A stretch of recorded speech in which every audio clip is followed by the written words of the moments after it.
En estos momentos, la capital es un auténtico campo de batalla. El río Tigris, uno de los ríos que vio nacer la historia de la humanidad en Mesopotamia, hoy es testigo de una línea de fuego. Línea que divide de un lado a los manifestantes violentos y del otro a las fuerzas de seguridad. Destrucción, incendios, hay centenares de muertos. Frente a este caos aparecen otras manifestaciones para protestar por las manifestaciones que traen violencia. No obstante, el común denominador es abajo las autoridades corruptas, y aunque el primer ministro renunció, el canto es que fue muy tarde y fue muy poco. Este es Irak. Soy Roberto de la Madrid y desde aquí, desde un Oriente Medio al rojo vivo, detrás de la razón.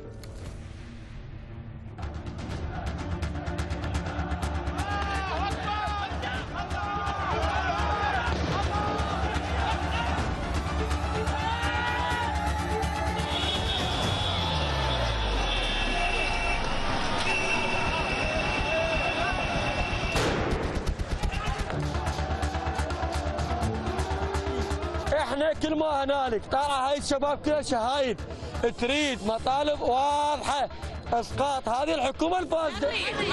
Queremos un gobierno de transición y un presidente que cambie la constitución. Hemos tenido suficiente humillación. Soy maestra, tengo un salario y una casa, pero los jóvenes no tienen trabajo. ¿A dónde deberían ir?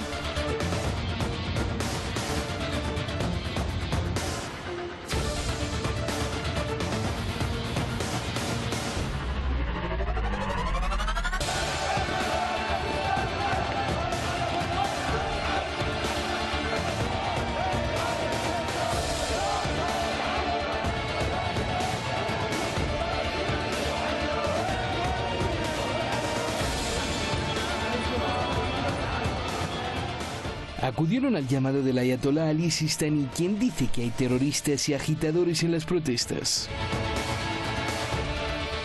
وعلى المتظاهرين السلميين أن يميزوا صفوفهم من غير السلميين ويتعاونوا في طرد المخربين أيا كانوا ولا يسمحوا لهم باستغلال التظاهرات السلمية للإضرار بممتلكات المواطنين والاعتداء على أصحابها. Los manifestantes defienden el derecho a manifestarse de forma pacífica, pero también exigen reformas, salarios dignos y no corrupción. El gobierno iraquí aprobó reformas y el premier Adel Abdul Mahdi ha dimitido, pero las protestas continúan. Empezaron en octubre contra la mala gestión del gobierno. Las protestas se tornaron violentas. Las autoridades culpan a vándalos y saboteadores infiltrados desde el extranjero. Estamos pasando por una crisis real en estos días y pedimos a todos los iraquíes que echen a los ocupantes y a los entrometidos que hay entre nosotros. El Ayatolá Sistani repudia la interferencia extranjera en Irak y alerta que el país puede convertirse en un escenario de ajustes de cuentas entre actores regionales y potencias internacionales, entre ellas Estados Unidos. Ahí está el documento y bueno, lo invito a que lo vea en YouTube, así lo puede tener, para adelante, para atrás, cualquier cosa que no entienda, pues ya sabe que tratamos de contestarle, incluso personalmente, todas sus opiniones, críticas y comentarios, y muchísimas gracias a todos los comentarios y felicitaciones allá en Los Ángeles. Siempre nos mandan felicitaciones, en Estados Unidos mucho, en España gracias, en Argentina también, en Chile, gracias a todos. Vamos directamente con nuestros invitados. Tenemos esta noche un honor, como siempre, al maestro Cristian Said Nader, especialista, lector de lo que pasa en el mundo, sobre todo en Oriente Medio, analista internacional. Cristian, gracias, allá en México. Y Francisco Coloane, él es analista internacional, experto en Naciones Unidas. De hecho, estuvo dentro de las Naciones Unidas, caray. pura gente preparadísima. Gracias a los dos por estar aquí. Buenas noches. Comienzo contigo, Juan Francisco o Francisco. Irak es como un fuego que baja y sube y las cosas hoy pues están con mucho fuego, muy delicadas. Francisco, explícame qué está pasando en Irak, cómo entender todo esto, por favor. Es un pilar central, es un pilar, valga la redundancia, en esa zona. No en vano fue invadido el año 2003 por Estados Unidos sin autorización, claramente.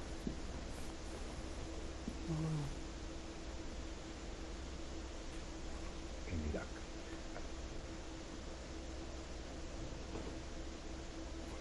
Alianza de 27 países, siempre se olvida la gente que fue una alianza de más de 20 países la que ocupa Irak, invade Irak y después lo ocupa. De esa invasión Irak no se ha recuperado completamente como Estado. Ese Estado impecable, diría yo, y lo digo responsablemente como exfuncionario que tenía Saddam Hussein. ¿Impecable en qué sentido?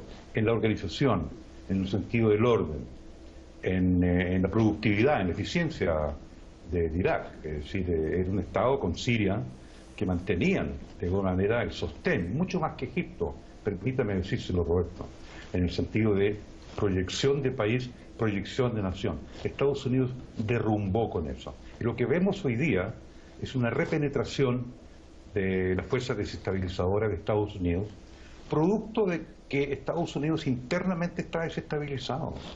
Es decir, hoy día el impeachment, yo acabo de hacer un comentario radial acá en Santiago diciendo la irresponsabilidad de los demócratas de desestabilizar un presidente cuando Estados Unidos tiene compromisos, conflictos, prácticamente en unas 10, 12 localidades en el mundo, también incluye el África, ni hablar de América Latina. Entonces, el impeachment es el que está provocando una debilidad en la política exterior de Estados Unidos, en donde aparecen estas células que están organizadas en el Pentágono, con planes de mediano y largo plazo para desestabilizar Irán, Irak, Siria, en primer lugar. Eso está clarísimo. Entonces lo que yo veo hoy día es artificial. No es una coordenada propia del proceso político iraquí, porque Mahdi fue bien elegido, puede que haya cometido errores, pero logró una estabilidad política bastante consistente. Bien. Y de repente aparece estas protestas por la corrupción y los salarios, que es una medida muy bien aplicada por Estados Unidos, Arabia Saudita, en lo que quiere desestabilizar Irak, Israel, por cierto, también, que es muy fácil. Los gobiernos son corruptos y tenemos malos salarios, obvio. Es decir, no hay sistema que pueda satisfacer todas las demandas salariales y no hay sistema que no tenga algunos, ¿no es cierto?, elementos de inadecuación. Bien. O elementos de individuos de uso del poder, llámese de corrupción. Oye, Francisco, no estás... Esto es artificial.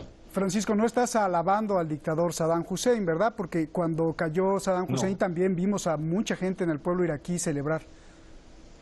Yo cubrí la invasión, Roberto. Sí. Yo estuve un año ahí. Tengo un libro que se llama Irak, Bitácora de un fraude. Y eso fue una intervención previa. Es decir, ahí se dio el ejército. No era adorado Saddam, pero discúlpenme ustedes los auditores, es decir, después de un año estaban echando de menos a Saddam Hussein. Bien. Se lo doy por escrito. Bien. Te agradezco mucho, Francisco. Cristian, a ver, sin duda la herencia de la invasión de Estados Unidos, pues explícame cómo y cuáles fueron los factores que se conjugaron después de la caída de Saddam Hussein para ver lo que estamos viendo, Cristian, por favor. Bueno, es imposible lograr la estabilidad de una nación si tienes 16, como dice el compañero, 16 años de ocupación constante por parte de Estados Unidos, ¿no? En este juego eterno de la destrucción, reconstrucción.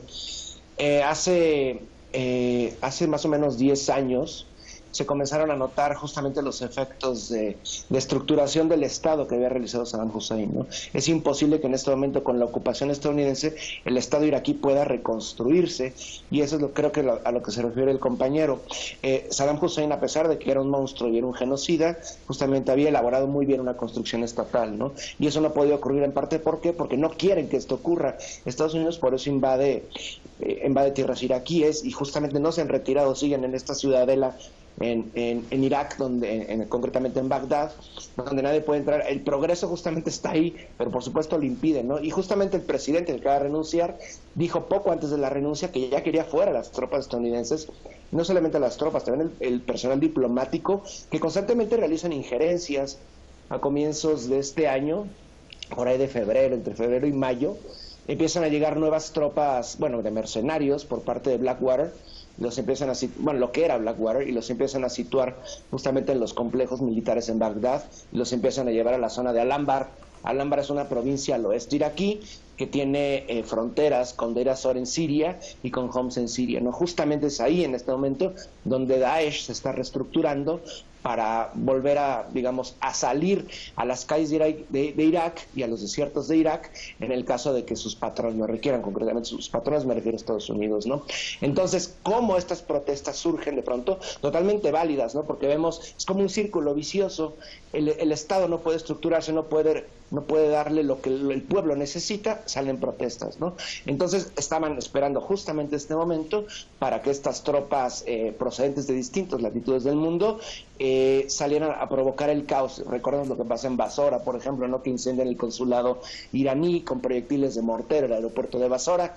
Entonces, es un caos constante y lamentablemente esto no va a desaparecer hasta que Estados Unidos se retire, no solamente de Irak, sino también de la región, porque de nada sirve que se retiren de Siria o se retiren de Irak y a miles de tropas, concretamente en Emiratos Árabes Unidos o en Arabia Saudí, ¿no? Que curiosamente durante estas protestas, donde la gran cantidad de bots, de cuentas robots que inflan las protestas en Internet, proceden exactamente de Arabia Saudí, justamente de este lugar que inaugura Trump junto con el presidente egipcio Al-Sisi por invitación de la corona saudí. Recuerdan esa imagen que sale una bola como de cristal y ahí están como los tres tomándola, justamente de ahí provienen todos estos tweets, ¿no? Entonces, en la misma línea que el compañero lo menciona, es imposible lograr la paz, la pacificación y la prosperidad para el pueblo iraquí mientras Estados Unidos siga metido en la región, aprovechándose de los recursos, concretamente petroleros, del pueblo iraquí.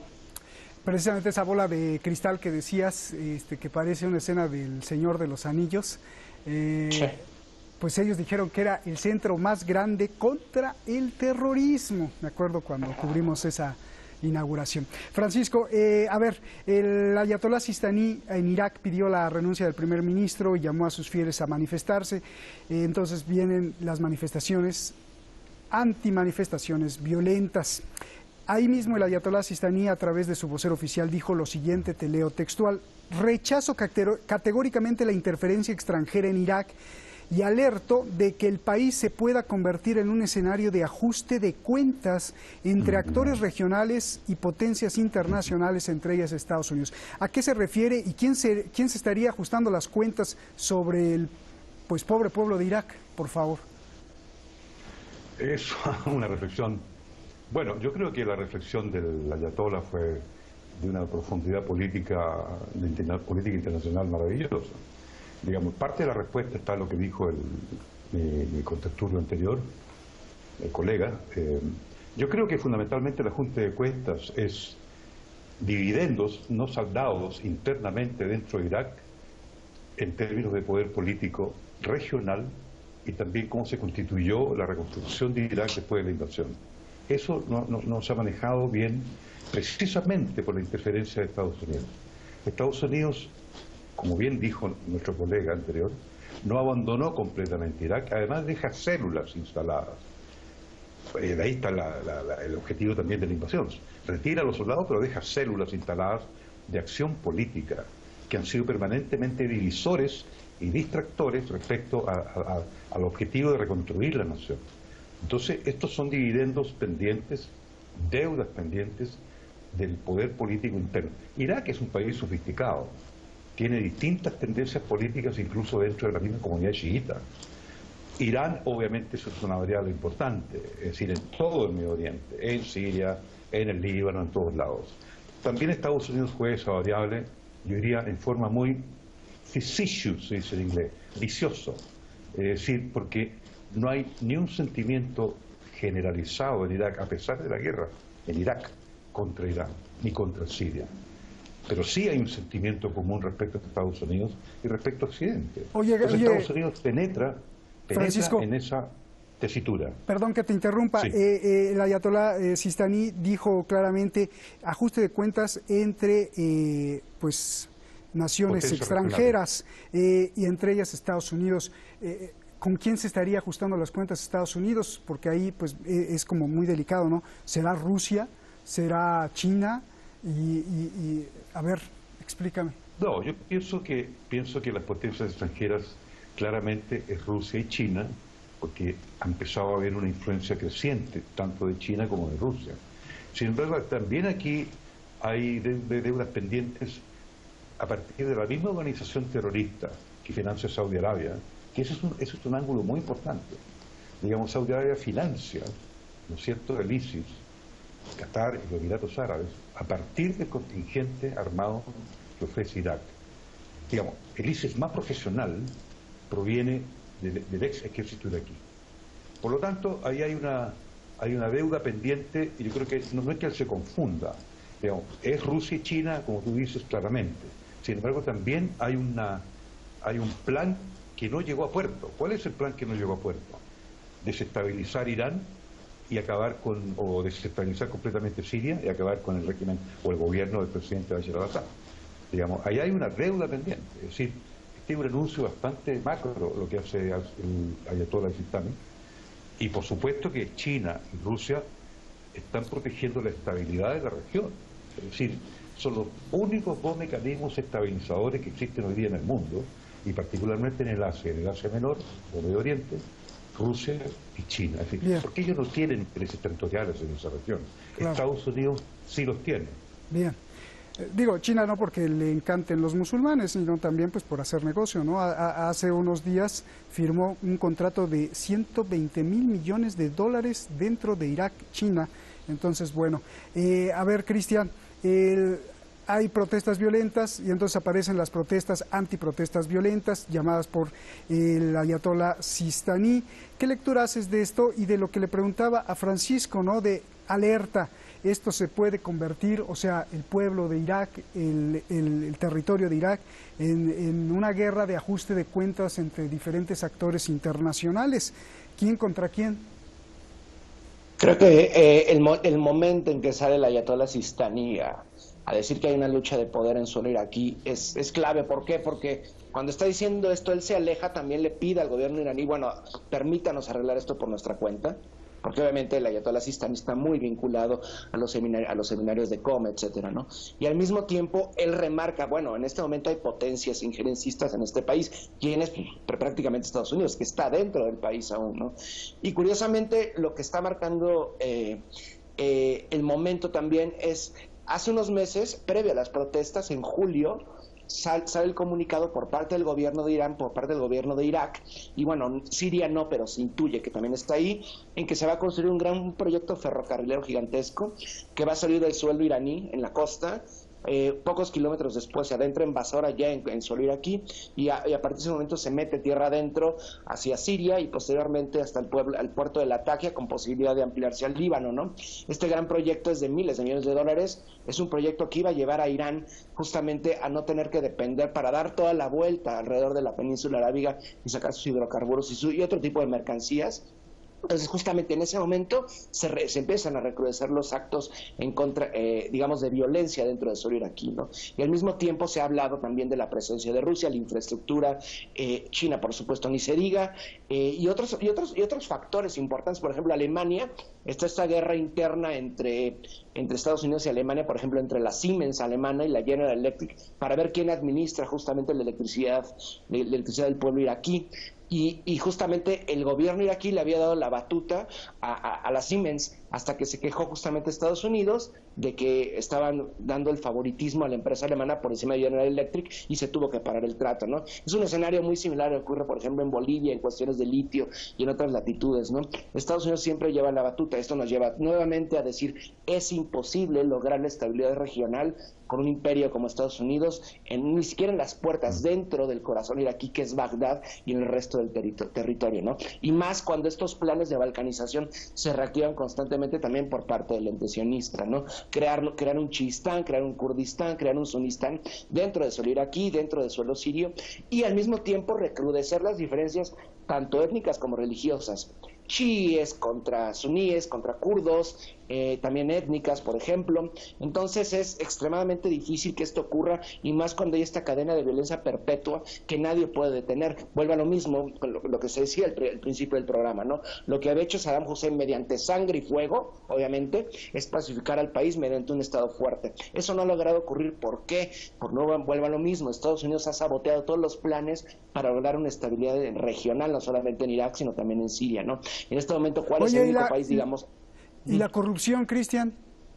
No, la corrupción está a niveles altísimos, justamente porque quienes, digamos, siembran a los líderes de cada provincia, en Nayaf, en Al-Anbar, en Bagdad, en Babil, quienes son prácticamente los Estados Unidos, ¿no? Los Estados Unidos viven de esto, sueltan contratos petroleros, sueltan contratos de irrigación, cualquier cosa, pero siempre está la mordida bajo, con mordida me refiero a un término mexicano, siempre está el soborno por debajo del agua, ¿no? Y eso es precisamente de lo que se queja el pueblo iraquí, pero vuelve a lo mismo, hay sembrados terceras fuerzas que están permitiendo que la violencia se desborde. Bien, sí, porque finalmente las protestas siguen y por la corrupción. Y Justo. también no hay que olvidar que aunque no sean estadounidenses, pues son iraquíes los que se prestan también a la corrupción, ¿no? ¿Qué pasaría si no se prestaran los seres humanos a la corrupción? Es la gran duda, Francisco. Ya nos vamos. Estamos viendo protestas en todo el mundo, desde América del Sur, allá donde estás tú, hasta Hong Kong, pasando por Europa, París, Oriente Medio, el Líbano, Irak. Pregunta, ¿hay una relación de todas estas protestas en el momento histórico que vive el planeta, o no tienen nada que ver, o se trata de lo que alertó George Soros en una reciente entrevista, pronosticando una ola de protestas en todo el mundo, protestas globales simultáneas? Si es así, estamos hablando de una especie de rebelión mundial. Dime tu opinión, por favor. No, no hay una rebelión mundial. Puede que haya un descontento respecto al modelo económico, y claramente hay una crisis global del Estado liberal como concepto de Estado liberal económico y social. Sin embargo, esta desestabilización están absolutamente coordinada por Estados Unidos. Y aquí no quiero decir algo febril, digamos, de antiimperialismo febril de los años 60 o 70. No, Estados Unidos intenta recuperar su hegemonía a través de la desestabilización. Y el mecanismo le ha ido funcionando, a medias, pero no tienen poderío. Estados Unidos hoy día no tiene posibilidad de mantener conflictos o sostener conflictos o colaborar en conflictos, sí, o ayudar en conflictos simultáneos en todas las regiones, América Latina, Medio Oriente y Asia. No pueden, pero sí la intención está. Ellos recuperan hegemonía a través de la desestabilización de Estado. Esa es la estrategia neoconservadora, la conocemos, es antigua, viene de antes de Bush, desestabilizar para recuperar hegemonía. Gracias, Francisco. Cristian, un minuto. Igual la réplica a lo que estaba diciendo, hay muchas personas muy preocupadas. ¿Tiene que ver en el momento histórico o no tiene nada que ver todas estas protestas que vemos en el mundo, aunque parece que son ajenas cada una por separado, por favor? Bueno, no creo que estén conectadas, no creo que haya una conexión. En el caso, por ejemplo, colombiano, en el caso chileno, yo creo que hay un hartazgo en contra del modelo neoliberal, pero creo que en lo que ocurre justamente en el suelo iraquí o en suelo sirio o en las cercanías está un poco distanciado, ¿no? Creo que hay algunas protestas incluso que son infladas justamente por Estados Unidos y otras que está totalmente en contra, ¿no? Vemos el caso, por ejemplo, de Bolivia, que está orquestado por justamente separatistas y golpistas, y vemos lo que ocurre al otro lado de la frontera en suelo chileno, justamente por parte de un pueblo que quiere ir en contra de estas medidas empobrecedoras que llevan décadas azotando el pueblo chileno, ¿no? Sin embargo, sí hay un hartazgo ante el modelo y cuidado con lo que puede pasar, porque siempre creo que la infiltración en protestas es una constante, ¿no? Se hablaba de francotiradores en Irak, pues vemos el mismo escenario que ocurrió en el Euromaidán en Ucrania o en Rumania hace 30 años, ¿no? Entonces creo que es lo más peligroso cuando Estados Unidos se inserta en estos movimientos y busca desprestigiarlos o todo lo contrario, más bien aprovecharse de ellos para acabar con las pretensiones de liberación de ciertos pueblos. Bien, pues muchísimas gracias. Me quedo con dos imágenes, la imagen del Señor de los Anillos con esa bola de cristal que parecían brujos ahí, y con lo que dice Francisco, la irresponsabilidad del impeachment. Grandes frases los dos. Gracias, buenas noches aquí en Entera. Gracias. Acabo con esta leyenda del río Tigris. Déjeme abrochar el saco. El río Tigris que mencioné al principio, que fue testigo, bueno, de la violencia de hoy, ya que cruza Bagdad, así pasa el río Tigris, la capital de Irak, y también ese río ha sido el testigo del nacimiento de las primeras civilizaciones, de las primeras ciudades del mundo. El río Tigris, que parece ser que se le nombra así por el lenguaje egipcio, que refería a un tigre o a un león, fue hecho para los mesopotamios por el dios del agua Enki, uno de los Anunnaki, estos de Inanna, que crearon el mundo e indicaron que esas aguas eran sagradas y fuente de riquezas y que conducían incluso hasta el Edén, desde la ciudad de Batman en Turquía hasta su desembocadura en el Golfo Pérsico. Lo del Edén fue después, pero ellos decían que esto era prácticamente el paraíso. Esto lo contaban hace más de 4000 años y apunto yo, aún no sabían del poder y la riqueza del petróleo, los hidrocarburos y el gas. Imagínese usted. Ahí se la dejo para reflexionar. Buenas noches.